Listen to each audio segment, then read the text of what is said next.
Hello guys, আমি আজকে আপনাদেরকে মোচার কাটলেট করে দেখাবো। দেখুন, আমি এখানে মোচা আর একটা মাঝারি সাইজের আলু আমি নুন আর হলুদ দিয়ে ভালোভাবে সেদ্ধ করে নিয়েছি। আমি এর মধ্যে যা যা উপকরণ দেবো, পেঁয়াজ আমি কুচিয়ে রেখেছি, রসুন, কাঁচা লঙ্কা, আদা, এগুলো আমি একটা পেস্ট বানিয়ে নেবো।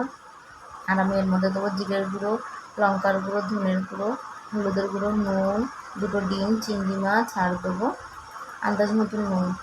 এবার আমি প্রথমে একটা কড়াইতে, দেখুন আমি চিংড়ি মাছগুলোকে খুব ছোটো ছোটো করে কেটে রেখেছি, আর আমি বাদামগুলোকে আমি একটুখানি হালকা তেলে ভেজে রেখে দিয়েছি। এটাকে আমি মিক্সিতে একটুখানি আদা ভাঙা করে নেবো, যাতে মুখে করলে ভালো লাগে। আর দেবো বিস্কুটের গুঁড়ো।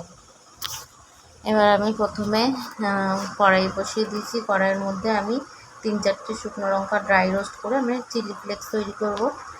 দেখুন আমার এটা হয়ে গেছে। এবার আমি নামিয়ে নিয়ে এবার ওই কড়াইতেই আমি এবার তেল দিয়ে দিচ্ছি, সাদা তেল দিয়ে দিচ্ছি। সাদা তেল দিয়ে তেলটা গরম হয়ে গেলে আমি এর মধ্যে প্রথমে চিংড়ি মাছগুলো দিয়ে দেবো। চিংড়ি মাছগুলো দিয়ে এবার আমি এর মধ্যে পেঁয়াজ, আদা, রসুনের যে পেস্টটা করে রেখেছিলাম সেই পেস্টটা দিয়ে দিচ্ছি। দিয়ে এবার এটাকে আমি একটু ভালোভাবে কষিয়ে নেবো। কষানো হয়ে গেলে আমি একে একে গুঁড়ো মশলাগুলো দিয়ে দিচ্ছি। দেখুন, প্রথমে আমি জিরের গুঁড়ো, ধনের গুঁড়ো, শুকনো লঙ্কার গুঁড়ো, হলুদের গুঁড়ো, আন্দাজ মতো নুন দিয়ে আমি এটা আবার ভালোভাবে একটু কষিয়ে নেবো। এদিকে দেখুন আমি মোচার আলুটা আমি ভালোভাবে মেখে নিচ্ছি। মেখে এবার আমি এর মধ্যে দিয়ে দেবো, কড়াইতে দিয়ে দেবো। দেখুন আমার এটা ভালোভাবে কষানো হয়ে গেছে। এবার আমি এটার মধ্যে মোচাটা দিয়ে দেবো, দিয়ে আমি আবার ভালোভাবে কষিয়ে নেবো। দেখুন আমার এটা মোচাটা দিয়ে দিয়েছি। এবার আমি একটু ভালোভাবে কষিয়ে নিয়ে তারপর আমি এর মধ্যে বাদামগুলো দিয়ে দেবো। আমার এটা কষানো হয়ে গেছে।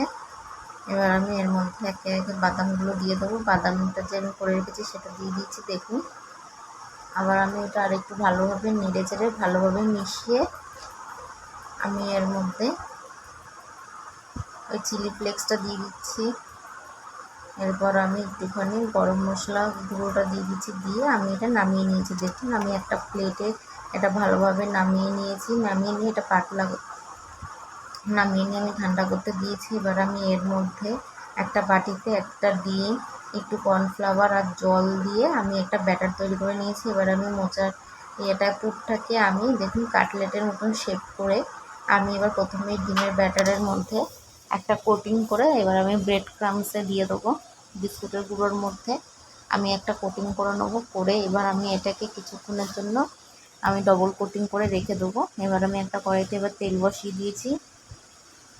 তেল বসিয়ে আমি এবার এর মধ্যে একে একে বিস্কুটের গুঁড়োগুলো আবার আমি ডবল কোটিং করছি। ওইগুলোকে কিছুক্ষণ রেখে দিয়েছিলাম। আবার আমি এটাকে আবার ডিমের ব্যাটারের মধ্যে চুবিয়ে তারপরে আমি আবার বিস্কুটের গুঁড়োর মধ্যে করে কোটিংটা করে এবার আমি একে একে ছেড়ে দেবো। ছেড়ে দিয়ে আমি এপিট ওপিট দুপিট ভালোভাবে আমি ভেজে নেবো, লাল লাল করে মুচমুচে করে। বা দেখুন আমার ভাজা হয়ে গেছে, দুপিটি ভালো ভাজা গেছে। এবার আমি নামিয়ে নিয়েছি।